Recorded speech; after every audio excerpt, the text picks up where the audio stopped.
네, 오늘 창세기 47장 13절부터 26절까지 말씀입니다. 창세기 47장 13절부터 26절까지 말씀입니다. 제가 현대인의 성경으로 읽도록 하겠습니다. 기근이 더욱 심하여 온 땅에 양식이 없어서 이집트와 가나안 사람들이 굶주림으로 쇠약해가고 있었다. 요셉이 곡식을 팔아 이집트와 가나안 땅에 있는 돈을 모조리 거두어 바로의 궁전으로 가져왔다. 이집트와 가나안 땅의 돈이 다 없어지자 이집트 사람들이 모두 요셉에게 와서 우리에게 양식을 주십시오. 어떻게 우리가 이대로 죽을 수 있습니까? 우리 돈은 이미 다 떨어졌습니다 하였다. 그때 요셉이 여러분은 여러분의 짐승을 끌어오십시오. 돈이 떨어졌다면 짐승으로 양식을 바꾸어 주겠습니다 하고 대답하였다. 그래서 그들은 자기들의 짐승을 요셉에게 끌고 왔다. 요셉은 그 해에 그들의 말과 양과 소와 낙이 곧 그들의 모든 짐승을 받고 대신 그들에게 양식을 공급하였다. 그 해가 다 지나가고 새해가 되자 백성들은 요셉에게 와서 다시 이렇게 말하였다. 우리가 총리께 숨기지 않고 말씀드립니다. 이제는 우리 돈이 다 떨어졌고 우리 짐승도 총리께 다 돌아갔으니 우리가 총리께 내놓을 것이 아무것도 없으며 남은 것이라고는 우리의 몸과 토지뿐입니다. 우리가 어째서 토지를 가지고 이대로 죽어야 합니까? 우리와 우리 토지를 사고 양식을 주십시오. 우리가 토지를 왕에게 드리고 우리는 왕의 종이 되겠습니다. 우리에게 종자를 주셔서 우리가 죽지 않고 살게 해주십시오. 그러면 땅이 황폐하게 되지 않을 것입니다. 그래서 요셉은 이집트의 모든 토지를 사서 바로에게 바쳤다. 이와 같이 이집트 사람들이 기근에 시달리다 못해 하는 수 없이 토지를 팔게 되었으므로 모든 땅이 다 바로의 소유가 되었다. 요셉은 모든 백성을 노예로 삼고 이집트 전역의 토지를 사들였으나 제사장들의 토지는 사지 않았다. 이것은 그들이 바로가 제공하는 양식을 먹고 살았으므로 자기들의 땅을 팔지 않았기 때문이었다. 요셉이 백성들에게 이제 내가 왕을 위하여 여러분의 몸과 토지를 샀습니다. 여기 종자가 있으니 여러분이 땅에 뿌리십시오. 그러나 수확의 5분의 1은 왕에게 바쳐야 합니다. 여러분은 그 나머지를 가지고 종자로도 쓰고 여러분 가족이 먹을 양 식량으로도 쓰십시오 하자. 그들이 이렇게 대답하였다. 총리께서 우리를 살리셨습니다. 우리가 총리의 은혜를 입었으니 왕의 종이 되겠습니다. 이렇게 해서 요셉은 수확의 5분의 1을 왕에게 상납하는 것을 이집트의 토지법으로 정했는데 이 법은 오늘날까지도 시행되고 있다. 그러나 제사장의 토지는 왕의 소유가 되지 않았다. 아멘. 네, 오늘은 창세기 47장 13절부터 26절까지 말씀입니다. 여전히 이집트 땅에 기근이 계속되고 있습니다. 7년 대기근 동안 그들은 먹을 양식이 없어서 모든 것을 양식과 바꾸기 위해 내다 팔기 시작했습니다. 가축도, 가구도, 보석도, 쓸만한 모든 것들을 다 내다 팔았습니다. 나중에는 집도, 토지도, 심지어 사람까지도 팔기 시작했습니다. 다행히 요셉이 나라에서 그들의 집과 토지를 받아주었습니다. 이것저것 쓸만한 것들을 다 갖다 팔 때 요셉이 7년 동안 저장할 수 있는 놀라운 저장고를 만들어 놓고 기다리고 있었기 때문에 사람들이 곳곳에 음식을 사기 위해 자기 집안에 있는 것들을 모두 다 팔 때 요셉이 그것들을 다 사들일 수 있었습니다. 다른 사람이면 할 수 없는 것, 그러나 가장 중요한 것, 저장 창고를 만들 수 있는 것, 그리고 그 저장 창고를 여기저기 다 순회하며 보수하는 것, 그리고 운영하는 것, 그리고 많은 물건들을 사들이는 것. 그것보다 가장 중요한 것은 집과 토지를 사들이는 게 가장 중요하였습니다. 왜냐하면 사실은 중앙집권적 나라가 되어주기 위해선 모든 백성에게 똑같이 세금을 걷어들여야 되는데, 일반적으로 이 시대에 선진국들은 다 중앙집권적 나라가 되어 있지만 대부분의 어느 정도 나라들은 5개의 마을이 붙어서 10개의 마을이 붙어서 여러 개의 여러 개의 나라가 조그만 조그만 도시들이 뭉쳐서 연합국의 나라를 만드는 것이 보통이었습니다. 신라 시대에는 그것을 호족이라고 불렀죠. 그 이전의 가야 시대에는 5개의 부족 중에 돌아가면서 왕을 낳는 부족을 가져오기도 했습니다. 자, 이때 가장 문제가 되는 것은 뭐냐 하면, 이것은 그들이 각자의 연합체가 왕을 뽑고 그 왕으로 하여금 왕이 명령할 때, 왕이 이야기할 때 군인과 전쟁에 필요한 물자를 서로 협의해서, 우리는 돈이 더 많고, 우리는 물자가 더 많고, 우리는 사람이 더 많고, 우리는 말이 더 많고, 이렇게 해서 물자를 나누어서 전쟁에 참여하는 것. 이게 보통 일반적으로 부족국가 단위의 내용입니다. 부족국가가 모여서 연합국가를 이룬 형태예요. 자, 이 연합국가를 이룬 형태가 왜 중요하냐 하면, 보통 나라를 만들 때, 나라가 다시 세워질 때 어떻게 하죠? 한 나라가 부패했어요. 한 왕이 힘이 세졌어. 그래가지고 다른 여러 나라들을 지배하고 있어요. 그러다가 그 나라가 부패해져서 그 가운데서 반기가 일어나고 쿠데타가 일어나서 성공을 하면, 보통 성공할 때 어떻게 해요? 지방에 있는 세력들을 모아서 우리가 더 이상 왕의 집중적인 잘못된 것들을 가만두고 볼 수 없다. 그래서 지방에 있는 세력들, 도시에서, 수도에서 멀어져 있는 세력들과 마음이 하나가 되어져서 쿠데타를 일으키는 경우가 대부분이에요. 수도에서 쿠데타가 일어나는 경우는 거의 없어요. 지방의 세력들이 수도에서, 왕의 눈으로부터 멀어져 있는 세력들이 힘을 모아서 쿠데타에 성공하죠. 자, 이렇게 보통 쿠데타가 성공해서 나라가 바뀌어지잖아요. 그럼 어떤 일들이 일어나나요? 지방에 있는 사람들은 왕과 함께 나라를 세웠기 때문에 그 지방에 있는 곳들이 왕의 소유가 되어지지 못해요. 그래서 나라가 세워졌다 하더라도 세금이 전국으로부터 거쳐지지가 않습니다. 도시국가가 중앙집권적 나라로 바뀌지 않는 거예요. 그럼 어떻게 해야 돼요?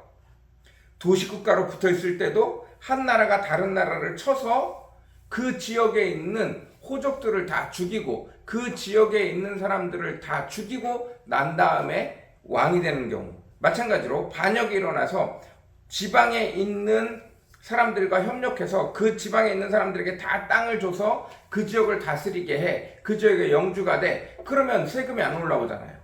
심지어 이럴 때는 어떻게 해요? 지방에 있는 영주들이 다 수도에 있는 왕에게 딸 자식을 보내요. 가족으로 연을 맺습니다. 그러니까 어떻게 할 수가 없는 거예요. 그러다가 우리나라, 통일신라, 고려, 뭐 이런 나라들, 조선, 이런 나라들이 하는 게 뭐죠? 이런 쿠데타가 일어난 이후에 중앙집권적 국가로 세우기 위해서 일어나는 일들이, 왕이 가족들을 죽이는 거예요. 그 가족이 누구예요? 지방에 있는 영주들, 지방에 있는 세력들, 이 세력들이 그 왕과 가족을 이루잖아요. 그 가족들을 다 죽이고 그 가족들의 땅을 다 빼앗을 때 비로소 그 땅에서 나오는 모든 것들이 세금으로 나라에 집중되어지는 거예요. 이게 중앙집권적 국가예요. 이렇게 중앙집권적 국가를 이루려면 대부분 지방에 있는 세력들을 다 끊어내야 되는데, 원래 그 지방에 있는 세력들이 나라가 세워질 때 나라를 세운 왕을 도운 사람들이 많단 말이에요. 그리고 가족으로 막 묶여 있어. 그래서 한 세대에 걸쳐서 20, 30년에 걸쳐서 피비린내 나는 전쟁을 통해서 보통 중앙집권적 국가를 이루어냅니다. 그런데 요셉은 단 7년 만에 사람들이 스스로 뭘 한 거예요? 자기 토지를 다 누구에게 팔아요? 영주에게 파는 게 아니라 요셉이 각 지역에 크나큰 창고를 만들고 7년 동안 잘 보관했기 때문에 그 누구의 것이 되어지는 거예요? 이집트 왕의 것이 되어지는 거예요. 그래서 이집트 왕이 그 모든 토지와 집과 사람들을 다 사게 되어집니다. 그리고 힘들게 어렵게 5분의 1의 모든 세금은 나라에 바친다. 지방에 있는 호족들, 지방에 있는 영주들, 지방에 있는 세력들, 친척들을 다 죽이고 나서야 이룰 수 있는 것을 7년 만에 이루게 되어집니다. 이것으로 인해서 이집트가 순식간에 선진국의 대열에 오르게 되어집니다. 이것은 하나님이 요셉을 보디발의 집에 그리고 정치 감옥에 넣어서 훈련시킨 결과입니다. 그리고 그 결과 이집트는 그 당시에 지구상에서 가장 뛰어난 선진국이 되어집니다.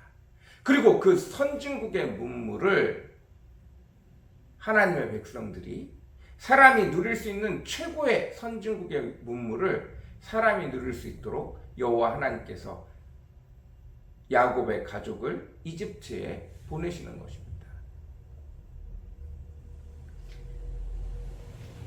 여호와 하나님이 요셉을 보디발의 집에서 10년 넘게 훈련시키시고 또 정치 감옥에서도 몇 년 이상 훈련시키시고 결국 이 일을 이루도록 행하신 것입니다. 하나님의 지혜는 늘 사람의 지혜를 앞섭니다. 사람들은 해야 되는 것들이 있어요.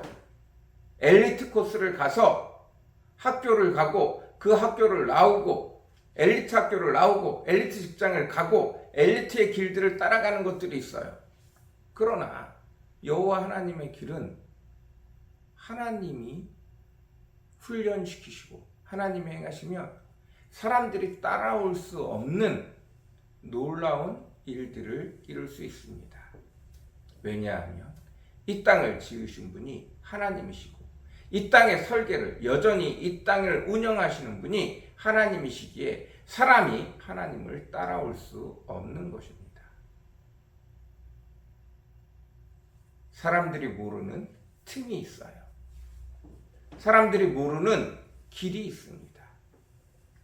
여러분, 하나님을 따라가시면 하나님이 여러분을 훈련시키십니다. 세상이 볼 수 없는 틈으로.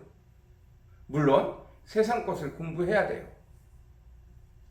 요셉이 하나님과 만나가지고 저 천국에서 혼자 수련해서 온 게 아니에요. 이 땅에 가장 최고의 기술자들을 만나서 그들에게서 배웠어요. 그러나 단순히 그것으로 되어지지 않고 그 한 사람의 제자로 끝나지 않고 하나님이 그와 함께함으로 지혜를 더하여 주심으로 그들보다 뛰어난 사람이 되게 하신 것입니다. 많은 사람을 만나고 많은 사람 속에서 하나님이 함께 하심으로 지혜를 더하심으로 더욱 뛰어난 자가 되게 하신 거예요. 여러분, 다윗과 솔로몬과 요셉과 솔로몬과 다니엘처럼 시대를 끌고 갈 수 있는 하나님의 백성들이 저희 가운데 많이 나오기를 원합니다. 왕 같은 제사장들이 많이 나오기를 원합니다. 세상을 하나님의 법도로, 하나님의 사람으로, 하나님의 지혜로 끌고 갈 수 있는 사람들이 많이 나오기를 원합니다. 세상적인 방법이 아니라도 충분히 세상을 끌고 갈 수 있는 지혜를, 천지를 창조하시고 여전히 운행하시는 그 하나님의 지혜를 빌려 그 하나님이 우리에게 지혜를 더하여 주사 우리로 세상에 영향력을 미치는 자로, 세상을 끌고 갈 수 있는 자로 충분히 만들 수 있는 분이라는 사실들을 기억하시기 바랍니다. 여러분이 세상에 끌려가지 않고 세상을 끌고 갈 수 있는, 여러분이 받은 은사의 자리에서 세상을 끌고 갈 수 있는 능력자가 되어주시기를 간절히 사모합니다. 같이 기도하겠습니다. 사랑과 은혜가 풍성하시고 거룩하신 아버지 하나님, 감사합니다. 오늘도 함께 주의 은혜의 말씀을 나눕니다. 요셉이 세상에서 5분의 1이라는 중앙집권적 국가에서 가장 중요한 세금 제도를 피로 얼룩진 세금 제도가 아니라 아버지 하나님 7년대 환란을 통해서 요셉에게 자연스럽게 그 나라의 체계가 바뀔 수 있는 기회를 허락하시고 요셉이 그 기회를 잡아서 아버지 그 나라를 중앙집권적 나라로 바꾸어내는 놀라운 말씀을 보게 되어집니다. 아버지 하나님, 세상의 사람들이 세상의 방법으로 세상을 끌고 가는 것이 당연한 것이 아니라 여전히 하나님이 이 세상을 창조하시고 운행하고 계시니 하나님의 백성이 하나님의 지혜로 더 놀랍도록 세상을 끌고 갈 수 있는 세상의 리더가 되어줄 수 있는 것을 오늘 성경 말씀을 통해서 저희에게 보여주십니다. 하나님, 우리도 그런 주의 백성이 되어지기를 원합니다. 충분히 하나님의 지혜로 세상 많은 사람들에게 하늘의 축복, 그것이 사람들의 축복을 넘어서는 사람들의 삶을 바꿔내는 영향력을 끼칠 수 있는 하늘의 축복이라는 것을 믿습니다. 아버지, 그런 사람들이 우리에게서 많이 일어나기를 원합니다. 하나님의 백성된 우리가 왕같은 제사장이 되어지기를 원합니다. 어느 한 분야, 하나님이 내게 주신 사명의 분야, 소명의 분야에서는 누구에게든 하나님의 축복을 나눌 수 있는 충분한 축복의 통로가 되어지기를 원합니다. 우리에게 지혜를 더하여 주옵소서. 감사합니다. 예수님의 이름으로 간절히 기도드렸습니다. 아멘.